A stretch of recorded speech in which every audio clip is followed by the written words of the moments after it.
let's go through this step by step. How did a girl who was brought by her parents to the United States from Lebanon, your home country, schooled in the United States, clearly smart, went to university in Texas, read history, how did you get involved with the sex porn industry? I don't think low self-esteem discriminates against anyone. It doesn't matter if you come from a great family or if you come from a not-so-great background. I struggled my entire childhood with weight, and I never felt attractive or worthy of male attention.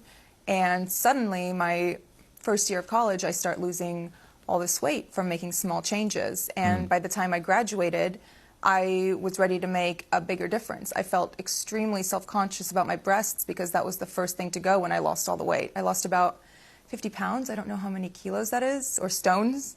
Well, it's a considerable amount of weight. Yeah. It changed your body, it changed you physically. Completely. Yeah. So my biggest insecurity was my breasts. So I wanted to more or less go back to what they normally were. And once I did that, I started garnering all of this attention from men, and I was never used to it. And I felt like unless I held on to it and kind of did what was asked of me or what was expected of me, it would go away. And after feeling what it was like, that validation and, you know, the compliments for the first time, I did not want that to go away.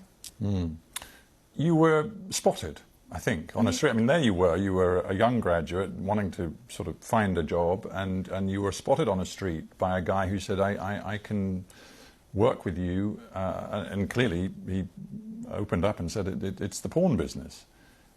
What was it in you that far from running away, was drawn into it?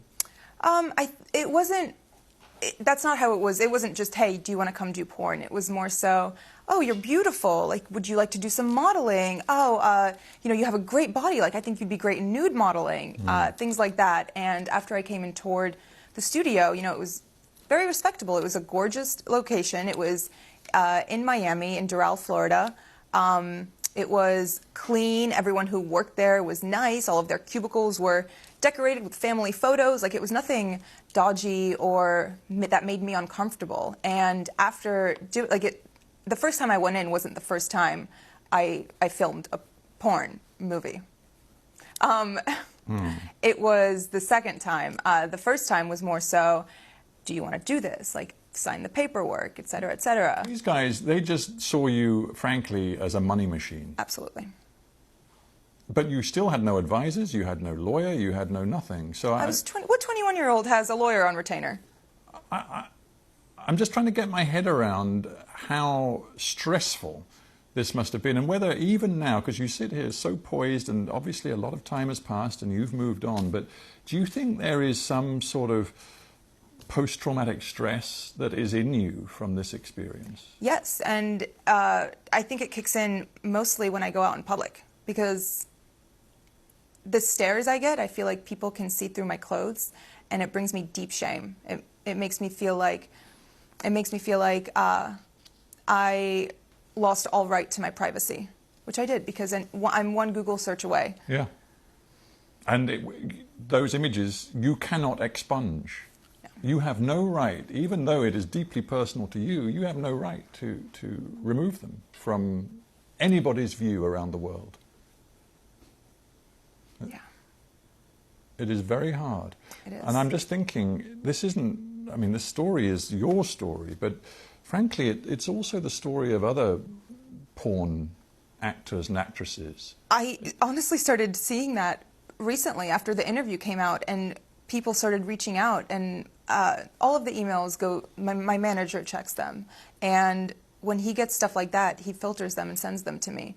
And reading the words of some of these girls who have been sex trafficked and forced into porn, and all of these stories of girls whose lives have been ruined by it, and by men who have taken advantage of them, and by contracts that they didn't even understand the jargon of, it makes me feel like, okay, maybe it was good that I started talking, and that I posted this interview, and that I'm speaking out now, because other people feel the same way. And even if they don't relate on as deep a level as, you know, doing porn, they can relate on the level of being insecure and being pressured into doing something they didn't want to do.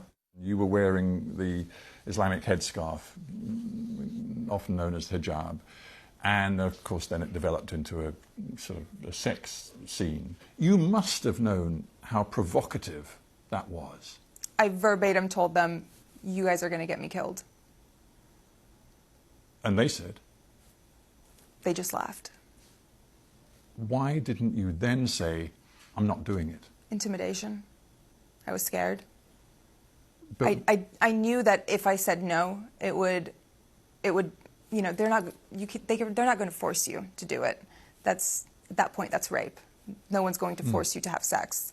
But I was still scared. I mean, have you ever felt scared not scared, but nervous to speak up and say something at a restaurant when your food's not right and the waiter comes by and says, "How is everything?"